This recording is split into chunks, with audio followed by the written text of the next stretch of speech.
Biblioteca de Bolso. Uma conversa informal a três sobre a relação que estabelecemos com os livros. Uma ideia original de Inês Bernardo E José Mário Silva. Olá, bem-vindos ao Biblioteca de Bolso, um podcast sobre o modo como lemos certos livros e, através deles, o mundo. Esta semana recebemos Marcelo Teixeira, transmontano, nascido em 1964, é licenciado em História pela Faculdade de Letras de Lisboa, onde também estudou Arqueologia. Em tempos apresentou um programa de rádio dedicado à divulgação de poesia, às margens do silêncio, mas é sobretudo conhecido como editor. Durante cerca de uma década trabalhou na oficina do livro, tendo criado a chancela Ovelha Negra, que deu a conhecer muitos escritores latino-americanos, alguns ainda inéditos em Portugal. Mais recentemente, criou e dirige a editora Parsifal. Foi coautor de vários livros de poesia e de uma pequena novela, A Caminho do Vulcão, em que imagina o encontro na capital portuguesa de Malcolm Lowry com Fernando Pessoa.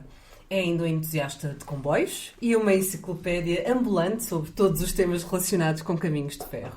Olá, Marcelo, muito obrigada por teres aceitado o nosso convite. Olá, bem-vindo. Obrigado, Inês, obrigado, Zé Mário. É um prazer muito grande estar aqui e um prestígio, sobretudo, poder vir a este programa para onde já passaram tantas pessoas ilustres, não é? E passas tu agora. Exatamente. Obrigado. Eu queria começar por fazer um disclaimer, que eu acho que este programa existe para entrevistar pessoas como tu. Porquê?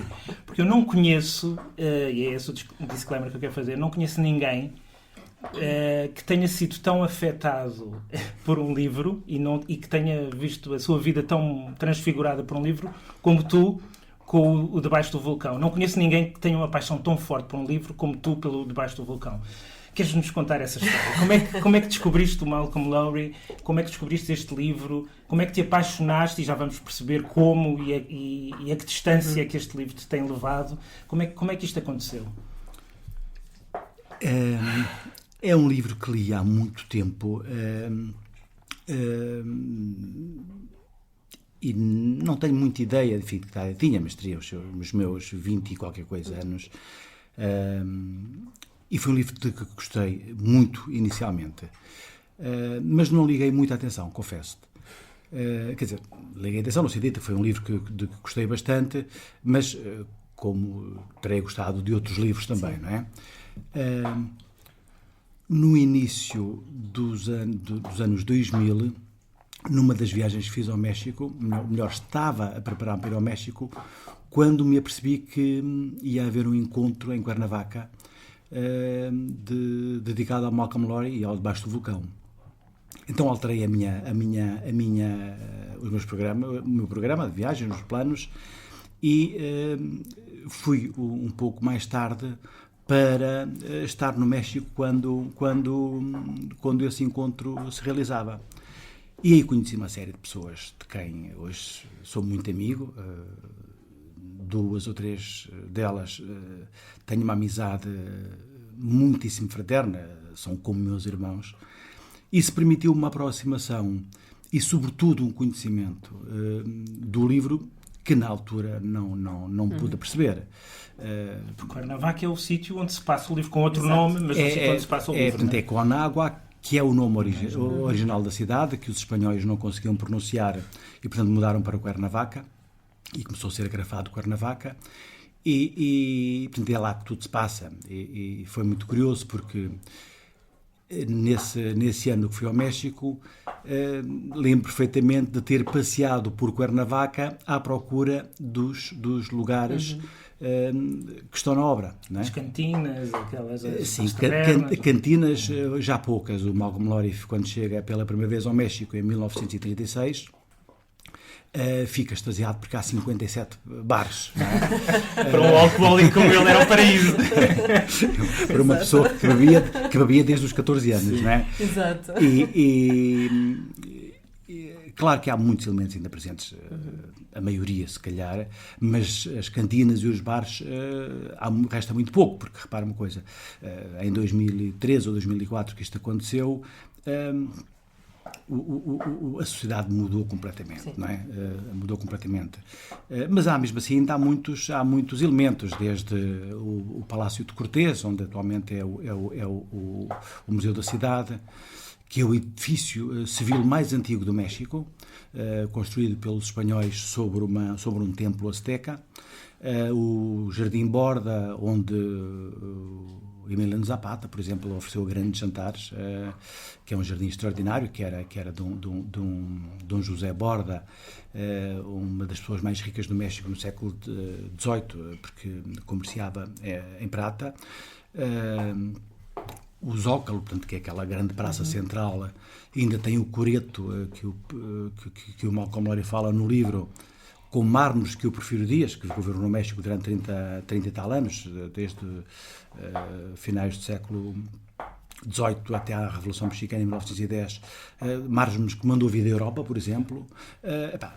Muitas.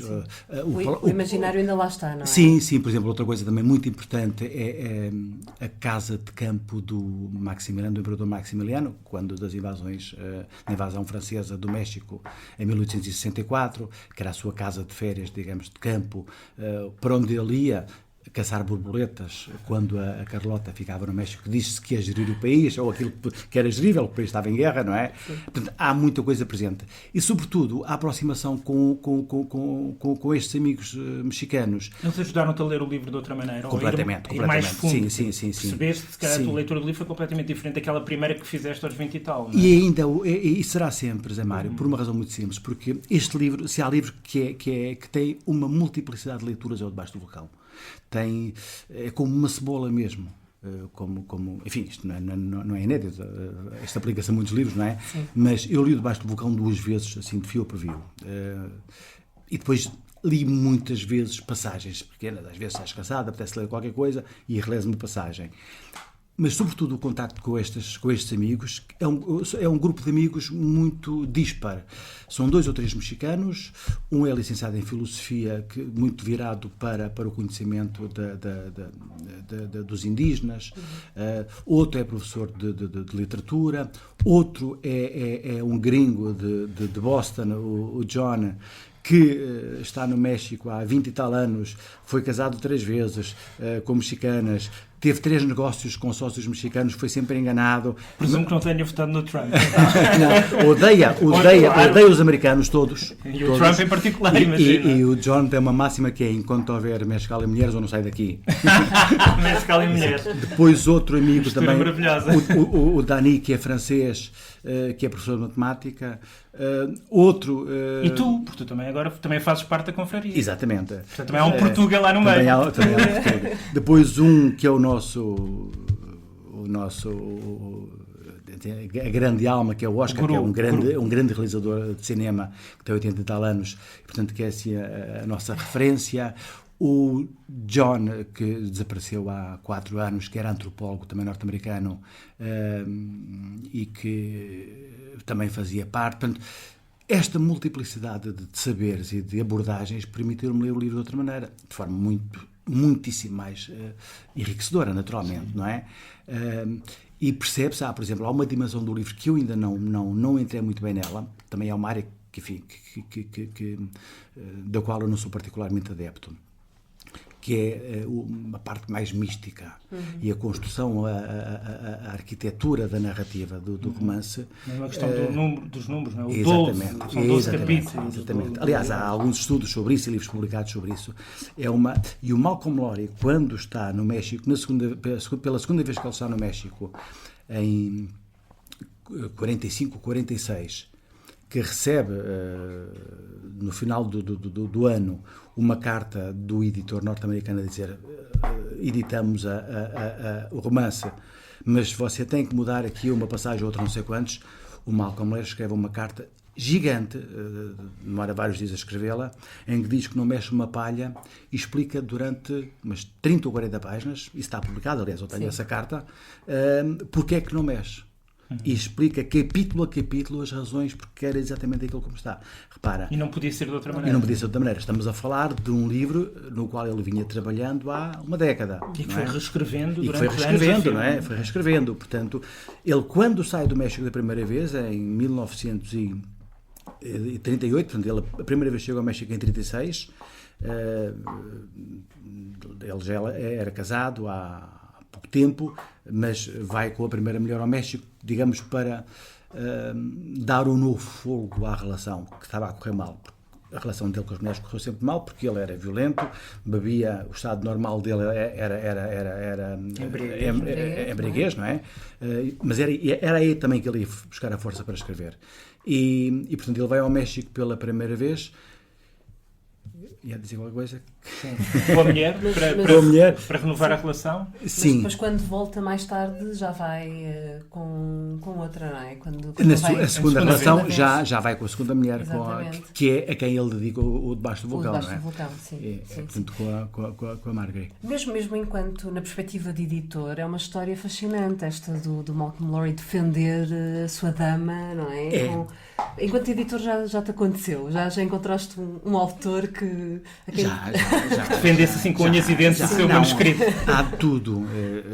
Eu já editei seguramente mais de 1000 livros.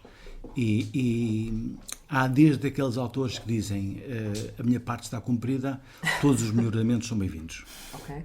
E há o outro tipo de autores que dizem está aqui, não admito que se mexa nem uma vírgula porque está como eu quero. E aqui começa um processo de produção do livro, de revisão, leituras, etc. Às vezes mais fácil, outras vezes mais difícil. Varia muito autor para autor, mas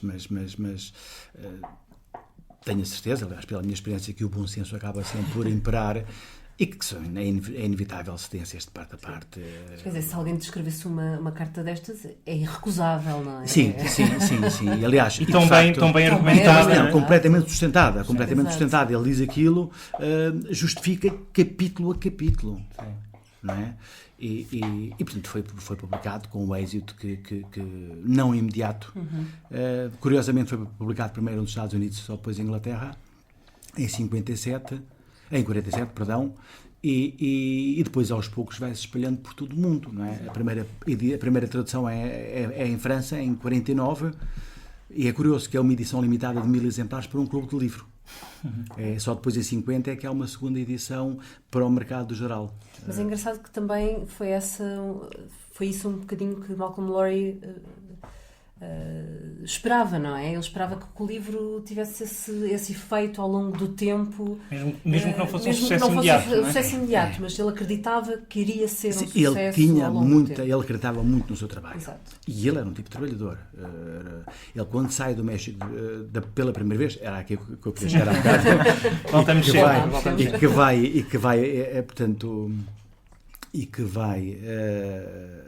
depois vai viver para o Canadá. Ele vai já trabalhar na terceira versão do manuscrito. Portanto, isto é em 38. Portanto, ele é maltratado no México. Ele percebe a essência do México, como outros escritores percebem. E repare, durante o século XX, o México é um manancial para muitos escritores que passaram por lá. Não há ninguém que não vá ao México, desde o Graham Greene, que falaremos mais adiante, mas esse de facto tem uma visão.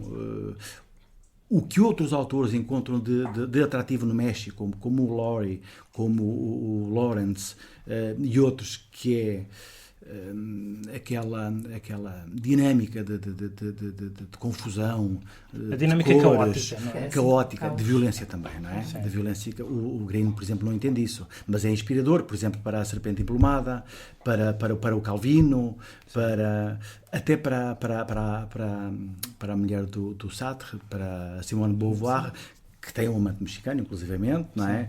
Para o Lowry, portanto, toda aquela explosão de tudo, de cores, de sentimentos, de cheiros, de violência, isso é apreendido e é incorporado nas novelas, nos romances das pessoas que passam por lá, não é? Exceto no Graham Greene, que dizem mal tudo. Podemos passar já para o Graham Greene, para o Poder e a Glória, que há um ponto de contacto entre os dois livros. É que é um livro também sobre um padre católico perseguido, mas que também é autodestrutivo, como o cônsul. Sim. E também é alcoólico, como o Lowry, como o cônsul. Mas depois há diferenças grandes, não é? Sim, portanto, aqui perceberes, Mário, o que é que, para contextualizar um bocadinho, que eu acho que é importante para se perceber o Poder e a Glória. O Graham Greene chega ao México em 1938, em março de 38. Diz-se que ele chega pago pelo editor para escrever um livro. Há quem diga que ele chega como espião. Não está aprovado, se calhar até nem é verdade, mas uma coisa é certa, quer dizer, o Graham Greene, depois, durante a Segunda Guerra Mundial, é espião, não é, do MI6 Sim. na Serra Leoa.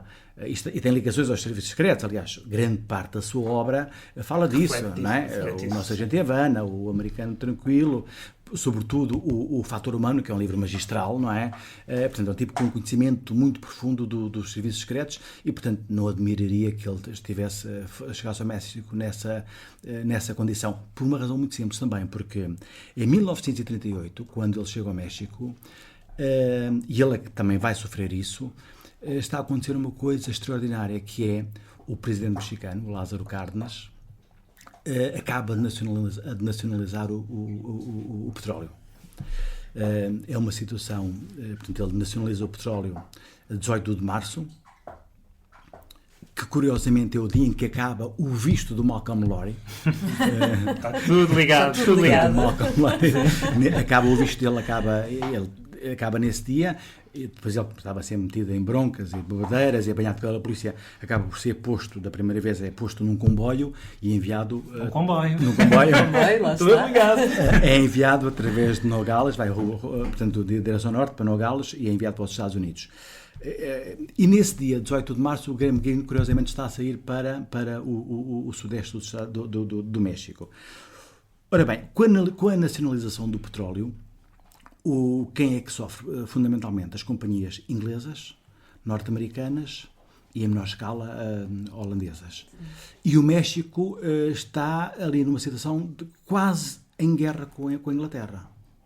Portanto, não me admiraria que o Graham Greene chegasse na condição de espião. Não é verdade? O Graham Greene chega ao México em circunstâncias também da sua vida muito peculiares. Ele é católico. É um católico convertido tardiamente, não é?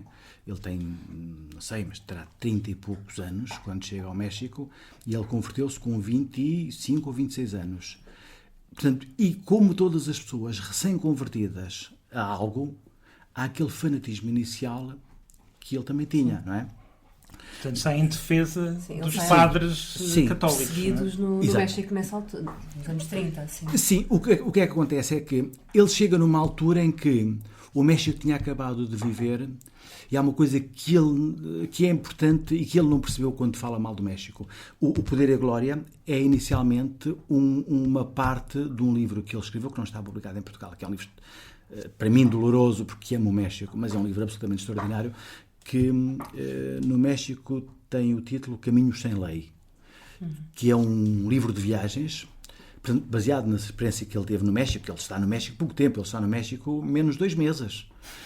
E no entanto, escreveu 2 livros magistrais sobre o México. Aliás, o Poder e Glória, o Carlos Fuentes diz que é um livro absolutamente extraordinário, daqueles romances europeus que acabam por se transformar em romances latino-americanos, mas que nós, por falta de perspectiva, porque não temos distância, nunca poderíamos escrever.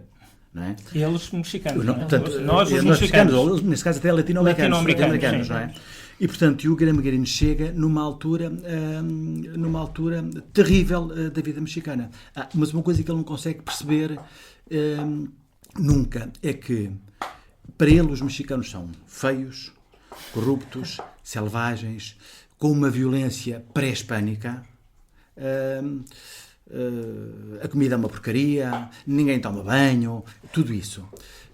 E ele não atende a uma coisa que, do meu ponto de vista, e eu não estando aqui a desculpar, como é evidente, a sociedade mexicana, mas há uma coisa que é capital para se perceber a sociedade mexicana, ainda hoje, é que nos últimos 200 anos, desde 1810, que o México é independente, o México não tem tido paz.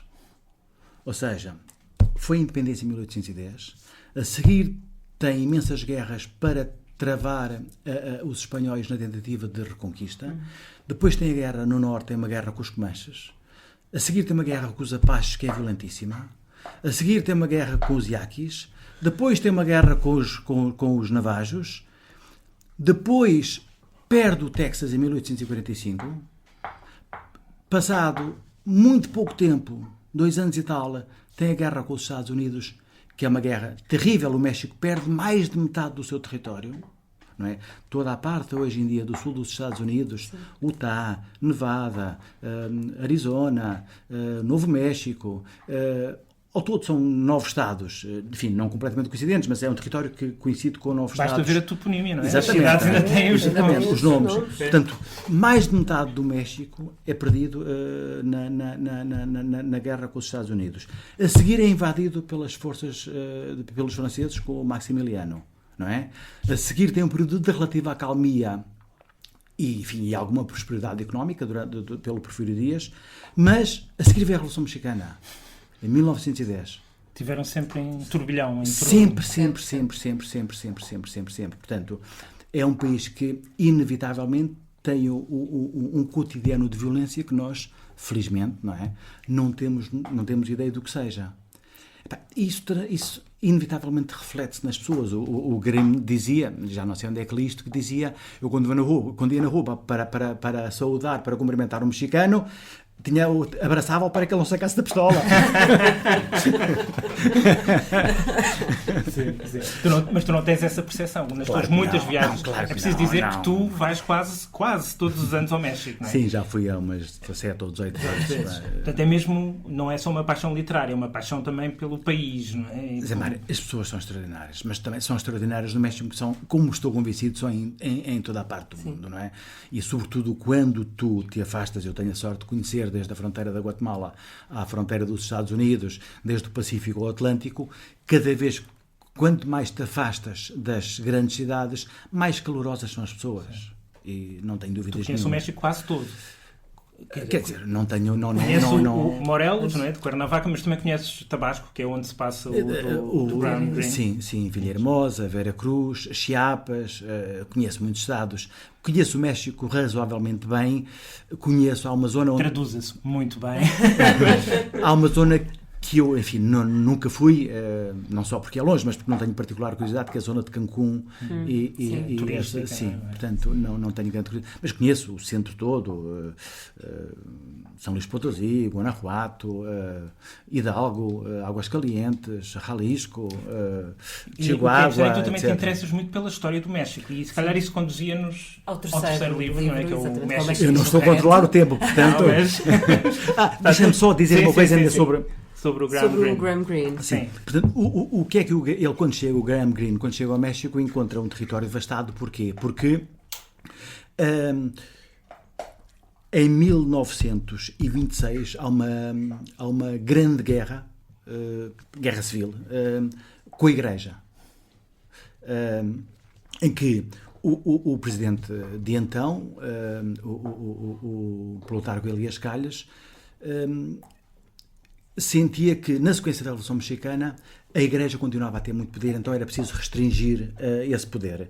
Então, enfim, faz uma alteração ao Código Penal, em que, de acordo com o artigo 130 da Constituição, a Igreja tinha que ter menos poder, nomeadamente não interferir na vida política, não exercer o culto fora dos templos, não poder ter propriedades e não sei quantos.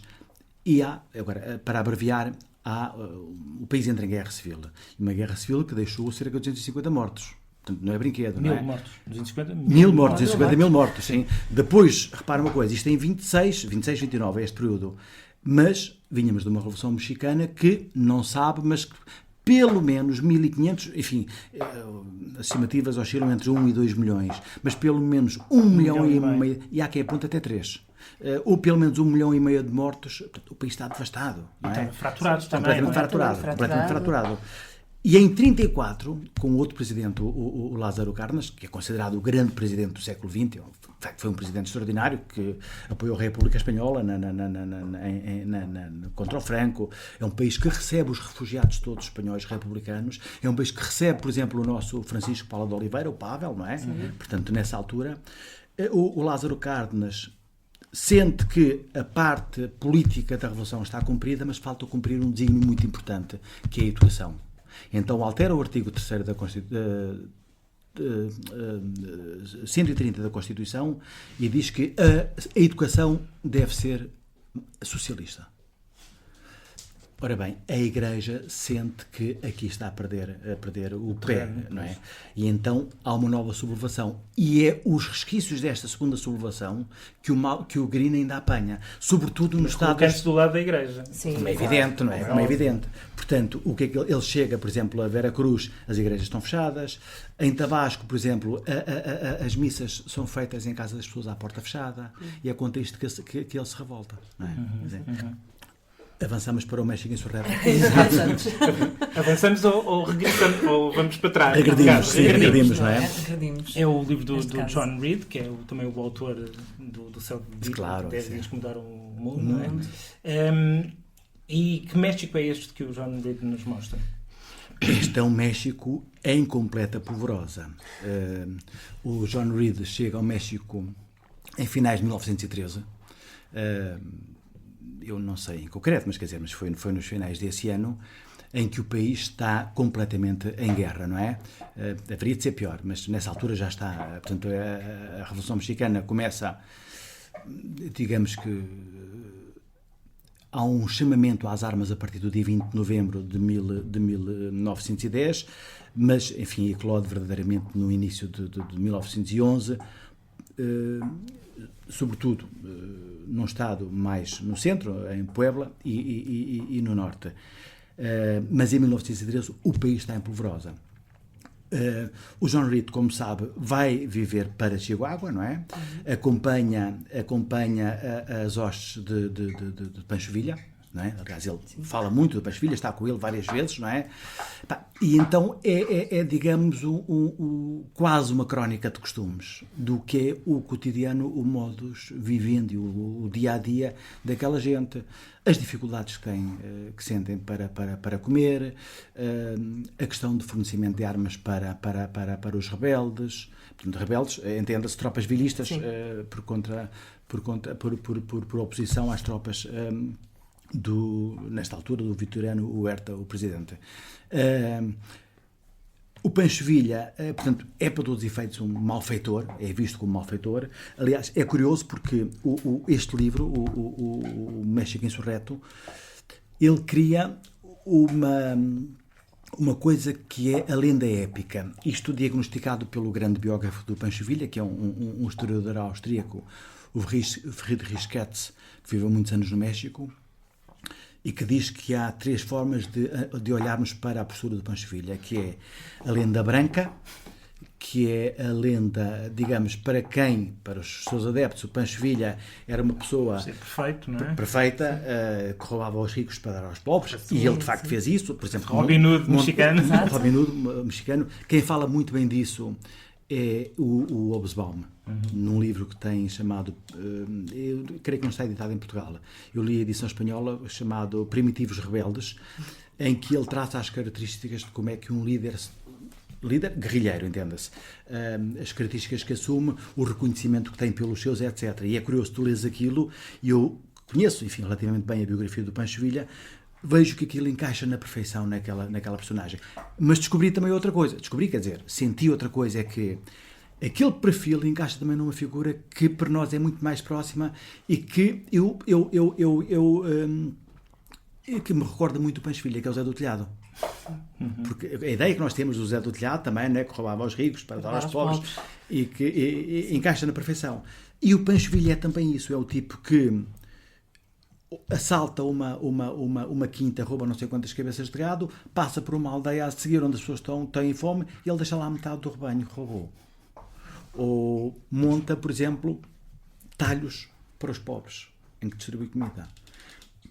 Ele, que era um tipo iletrado, mal sabia ler e escrever, fundou dezenas de escolas em pouquíssimos meses. Portanto, e isso está imortalizado. E as outras 2 lendas? Isso está imortalizado. Essa é a lenda branca, sim, não é? Essa é a lenda branca, exato. Depois, a lenda negra é a lenda dos tratores, que é para quem ele foi um tipo não é? Um sanguinário sim, implacável. exato. Sanguinário implacável. E o Pancho Villa também foi um pouco isso, é bom que se diga, não é? Mas também aqui lá está. É preciso atender ao seu percurso de vida. O Pancho Villa é um tipo que, com 15 anos, com a morte do pai, é a cabeça de casal. Agora já não existe essa figura jurídica, mas existiu durante muito tempo em Portugal. Não é? A cabeça de casal, responsável pela mãe e por 4 irmãos, com 15 anos. E um dia chega à casa e vê o dono da fazenda a tentar violar uma das irmãs. Ele vai buscar uma espingarda a outra casa lá na herdade e dá um tiro ao dono da herdade. Claro que a seguir tem de fugir. Tem de fugir, vê-se sozinho nas montanhas e começa a juntar-se às más companhias. Tem que fazer pela vida. Junta-se a um grupo de bandidos, junta-se a outro, é apanhado, consegue fugir. Uma figura histórica, mas também uma figura literária, romanesca. Completamente. Aliás, o Pancho Villa, por exemplo, do meu ponto de vista, é muitíssimo mais interessante. Não tem a importância histórica do Emiliano Zapata. O Zapata era um tipo que, mais letrado, é um tipo que com 18 anos é eleito pelas pessoas da sua aldeia. Portanto, é reconhecida a sua capacidade de liderança, portanto, e é eleito seu representante. Mal comparado, seria uma coisa que nós poderíamos dizer que seria o presidente da junta, qualquer coisa, não é? Com preocupação, aliás, isso nota-se nas lutas de um e do outro. O Emiliano Zapata está preocupado em a terra para os camponeses e não abdica disso. Portanto, eu não quero nada para mim, é devolver aquilo que roubaram às pessoas. Uma justiça social que o Pancho Villa tem também, mas em muitíssimo menor escala. Não é?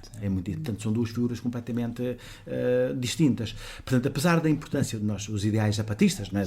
Que ainda hoje estão em Chiapas, não é? Para ti é mais a figura do Pancho Villa é mais interessante?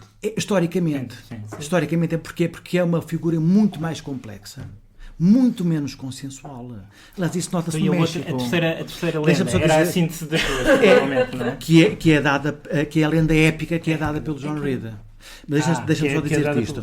Na cidade do México, por exemplo, tu tens uma estação de metro Emiliano Zapata, não tens uma estação de metro Pancho Villa. Tens uma chamada Divisão del Norte, portanto, a Divisão del Norte era as tropas do Pancho Villa, que, considerado o maior exército revolucionário que já houve alguma vez na história. Portanto, ilegal, não é? Que chegou a ter, pensa-se que 60 e tal mil pessoas, todos de uma fidelidade extrema ao Pancho Villa, porque era um tipo, apesar de analfabeto, era um estratega absolutamente extraordinário. Quando o John Reed está no México, o Pancho Villa tinha acabado de tomar Cidade Juárez com uma manobra absolutamente extraordinária, num comboio com efeito de cavalo de Troia. A seguir toma a capital do estado de Chihuahua, porque as pessoas com medo, os federais, saem da cidade. Mas o ano de 1914, o início, ele em janeiro toma Ojinaga, em junho toma Zacatecas, que é fundamental, toma Torreón, toma Saltillo, etc. Vem por aí abaixo até à cidade do México. Entretanto, encontra-se na cidade do México, que é uma fotografia histórica dele com o Emiliano Zapata, é quando eles se unem os dois, porque tinham concertado em novembro, tinha havido uma convenção em Aguascalientes que não reconhece o presidente, que não é presidente, enfim, de iure, é o Carranza, e aproxima o Zapata do Pancho Villa, e é quando eles fazem uma grande união, portanto, em 1914. Ou seja, nesta altura, e que é quando saiu este livro, o John Reed ainda não tinha presenciado metade da glória do Pancho Villa. Porque o ano de 1914 é absolutamente avassalador, ele conquista tudo e chega até à cidade do México, vem por ali abaixo. E de Chihuahua à cidade do México, não sei, mas estamos a falar se calhar para aí de uns 2.000 quilómetros. Não é? É absolutamente extraordinário. Tu achas que estes 3 livros que leste em fases diferentes da tua vida te ajudaram a compreender e se calhar a aprofundar essa tua paixão pelo México? Diria ao contrário, se calhar as minhas viagens ao México que te levaram a estes livros fizeram com que eu os entendesse melhor. Claro que, enfim, estes livros como ponto de partida, como é evidente, sobretudo o Debaixo do Vulcão, eu quando li fiquei com curiosidade, mas só quando cheguei ao México é que percebi verdadeiramente aquilo que o que é a realidade e aquilo que o livro nos pode... que só pressentias no livro, não é? Sim. E o México é um país extraordinário, de facto, múltiplos. Ainda hoje tu tens lugares onde te aceitam o peso mexicano, noutros podem aceitar-te o peso e o dólar, e se vais mais para o sul, há sítios onde ainda há troca direta de produtos. Não é? É um país fascinante, não é? E, portanto... Ficamos já com vontade de lá ir também. Acho que vamos fazer as malas, mas antes de fazer as malas vamos recordar... Fazer poupanças para podermos fazer as malas. Exatamente. Vamos recordar que Debaixo do Vulcão de Malcolm Lowry está disponível na Relógio d'Água por cerca de 20€. O Poder e a Glória, de Graham Greene, com prefácio de John Updike, está traduzido para o português na Casa das Letras por 16,90€. E México Insurreto, John Reed, disponível numa edição da Antígona por 7,50€. Nós ainda não vamos ao México, ainda. E para havemos de ir ao México. Para a semana estaremos de volta com mais um episódio. Até lá, sigam-nos nas nossas redes sociais, em facebook.com/biblioteca de bolso, e ouçam-nos através do SoundCloud, do iTunes, por subscrição RSS e na rádio online Rádio Lisboa. Queremos também deixar um obrigado muito grande a todos os ouvintes que nos têm deixado mensagens, críticas e sugestões na nossa página do Facebook. Marcelo, muito obrigada por teres vindo. Eu é que agradeço, muito obrigado. E para quem nos ouve, até para a semana com um novo convidado. Até para a semana.